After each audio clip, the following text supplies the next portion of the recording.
તો અંકલેશ્વરમાં 80મા સ્વાતંત્ર્ય પર્વની ઉજવણીના ભાગરૂપે ભવ્ય તિરંગા યાત્રાનું આયોજન કરવામાં આવ્યું હતું। દેશભક્તિના રંગે રંગાયેલી આ યાત્રામાં મોટી સંખ્યામાં નગરજનો, અધિકારીઓ, પદાધિકારીઓ અને આગેવાનો જોડાયા હતા। અંકલેશ્વરની ઈએન જીનવાલા હાઈસ્કૂલથી ભરૂચી નાકા સુધી તિરંગા યાત્રા યોજાઈ હતી। રાજ્યના જળસંપત્તિ મંત્રી ઈશ્વરસિંહ પટેલની અધ્યક્ષતામાં યોજાયેલી યાત્રામાં લોકો હાથમાં તિરંગો લઈને દેશભક્તિના નારા સાથે જોડાયા હતા। યાત્રા દરમિયાન સમગ્ર શહેરમાં રાષ્ટ્રભક્તિનો માહોલ જોવા મળ્યો હતો। ભારત માતા કી જય અને વંદે માતરમના નારાથી વાતાવરણ ગુંજી ઉઠ્યું હતું। આ તિરંગા યાત્રામાં પ્રાંત અધિકારી ભવદીપસિંહ જાડેજા, મામલતદાર રાજન વસાવા, જિલ્લા ભાજપ પ્રમુખ પ્રકાશ મોદી, મહામંત્રી પરેશ પટેલ, શહેર ભાજપ પ્રમુખ ધર્મેન્દ્ર પુષ્કરણા સહિતના આગેવાનો અને અધિકારીઓ ઉપસ્થિત રહ્યા હતા। 80મા રાષ્ટ્ર પર્વની પૂર્વ સંધ્યાએ અંકલેશ્વર નગર અને અંકલેશ્વર તાલુકાની અંદર તિરંગા યાત્રાનું આયોજન કરવામાં આવ્યું હતું।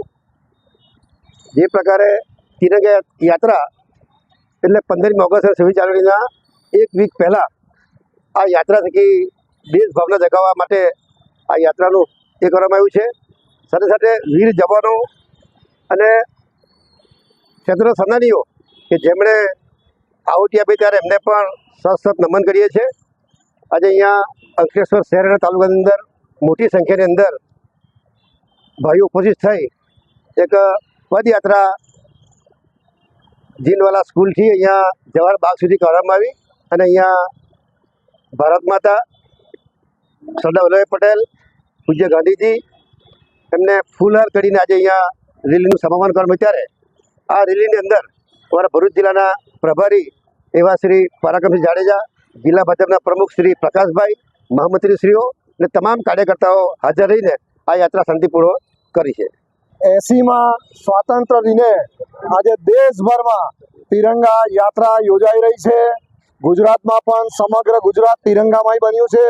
ભરૂચ જિલ્લામાં પણ દરેક મંડળમાં તિરંગા યાત્રાઓ નીકળી રહી છે। આજે અંકલેશ્વરના ગળખોલ મુકામેથી પણ એક બાઇક રેલી સાથે તિરંગા યાત્રાએ પ્રસ્થાન કરેલું હતું અને અહીં અંકલેશ્વર નગરમાં પણ આજે એક ભવ્ય અને યાદગાર તિરંગા યાત્રા નીકળી છે। સૌ ભારતીય જનતા પાર્ટીના આગેવાનો, કાર્યકરો અને પ્રજાજનો ખૂબ જ મોટી સંખ્યામાં આ યાત્રામાં આજે સહભાગી થયા છે। સૌને સ્વાતંત્ર્ય દિન નિમિત્તે ખૂબ ખૂબ શુભેચ્છાઓ પાઠવું છું। સૌને ખૂબ ખૂબ અભિનંદન।